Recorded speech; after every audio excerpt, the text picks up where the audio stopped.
DMEA will come through this fine, and we'll have a very bright, future for the organization. Thank you. Stephen? I think that the loss of the coal mines in the North Fork is going to be a big hurdle for DMEA to adjust to. They're going to have a large amount of power that I don't see where that's going to go.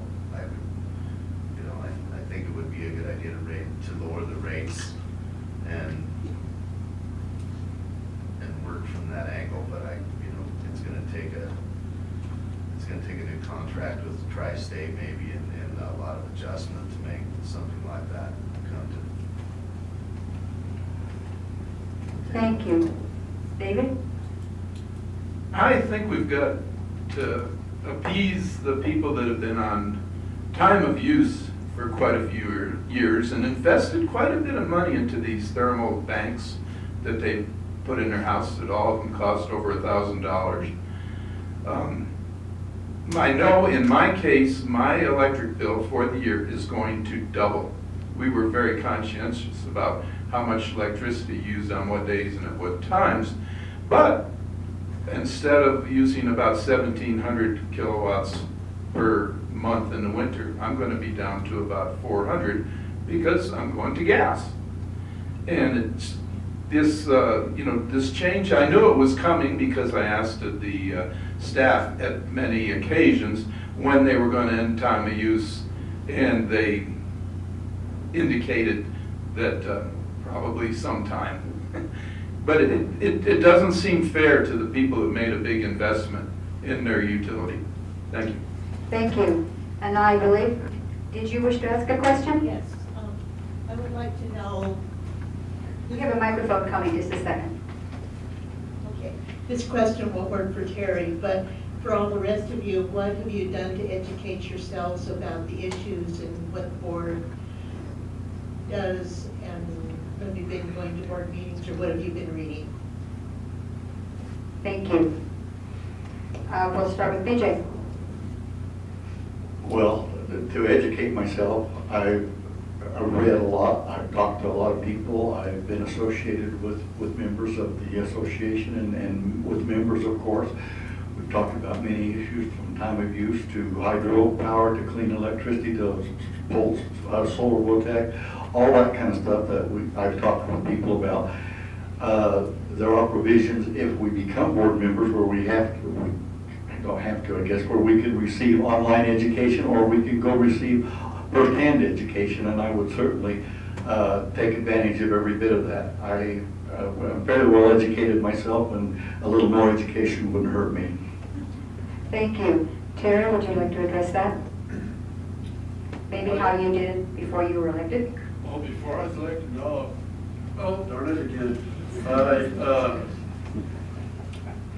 You're always studying. There's always something new out there you have to learn so you can make a good decision. It's a continual study. That's all I can say. You don't come on the board knowing it all. You have to study it.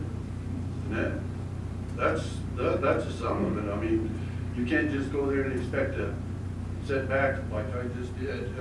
You got to get active. Thank you. Sue? Okay. When I decided to run for the board, I went to the last 3 board meetings and took extensive notes so I would understand what's going on, and read all the minutes that they have published online and the bylaws. I also met individually with every single board member that sits on the board right now, and 2 previous board members that no longer sit on the board. Let's see, what else have I done? That's it, sums it up pretty much. But I also have gone around and talked to a lot of members, especially the ones that live in the area that I'll be serving. I've walked the streets in Cedar Edge and Hotchkiss, and have met a lot of people to find out what their concerns are. And I've talked to a couple of employees too. Thank you. Jenny? Well, I've also been to the last 3 board meetings. Very interesting stuff. I've also been around to talk to lots of people, and I've been receiving the, I think it's bi-monthly newsletter from Tri-State, where they list all the projects they're involved in, and that's been very interesting. Thank you. Stephen, we'll start with you. Well, Terry and I've had some pretty good discussions. He's been pretty enlightening for me.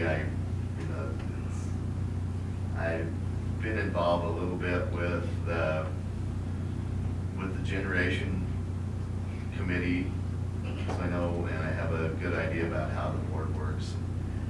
I have studied some, trying to get up to speed to learn how you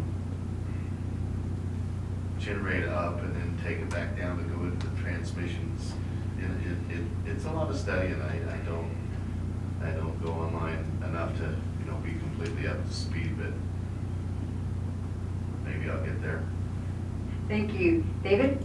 This is an incriminating question.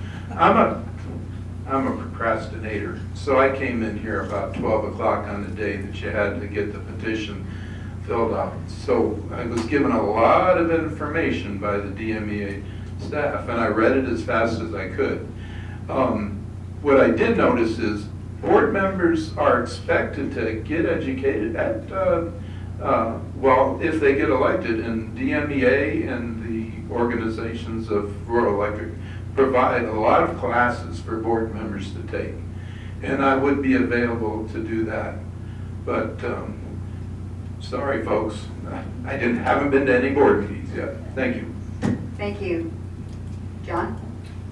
Well, I've also been to 2 board meetings. I've spoken to a number of current and former board members. I've talked to a lot of people in the community. Over the last year, I've worked with Steve Matheny as an example on the broadband issue. I've worked with Bill Patterson on the same issue. And I consider myself a generalist. As I said earlier, I ran a 54 megawatt power plant, that happened to be inside a ship, but it would support about half the load of the DMEA membership. And I also have operated my own solar PV system for the last 7 years. When I first went into service, I was the second grid-tied customer at Colorado Springs Utilities, so I got a lot of experience in working with CSU as an early adopter. So again, I'm fairly well versed in most aspects of the energy business, and it's kind of a passion. I built a net zero energy house, that I designed myself, so I put my money where my mouth is on this issue. Thank you. I think that we will head to the closing statements now. We've got about 10 minutes left, unless there's a burning question coming from the audience. Okay, we'll start with the closing statements, and BJ, would you start, please? Again, thank you for letting me be here and speak with you tonight. I feel I would be a good member of the DMEA board. I know a lot of them. I am a lifetime member of this community. I feel like I have an excellent ability to work with people, to work with boards, to work with management, and to especially work with the membership of the DMEA area. I can guarantee you that I'll be accessible to members, and I will not unlist my phone. And I like education, and I'm willing to learn and willing to be a part of the DMEA community. Thank you. Terry?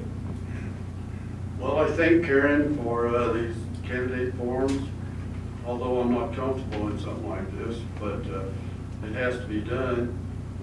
I guess it's my past exposure with the board and with being employed with DMEA has given me some experience and expertise, I guess you'd say, on a lot of issues. I'm kind of open-minded, and I like to study before I make a vote.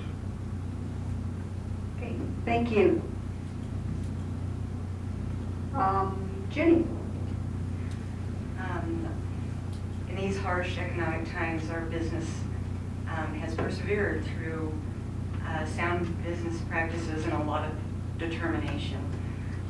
I'm hoping I can bring that experience to the board, a lot of hard work. I strongly support the broadband project. I think every effort should be made to move that forward. There would be such a positive economic impact in our communities and our members. if selected, I will work hard for you too. Thank you. Sue? Well, thank you, all of you, for being here. I really appreciate your attendance. This is great.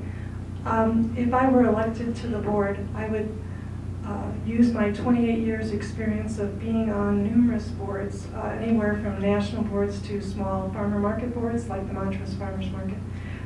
My husband and I have owned a business for about 30 years now where we raise buffalo and elk and we sell the meat. And we've gone through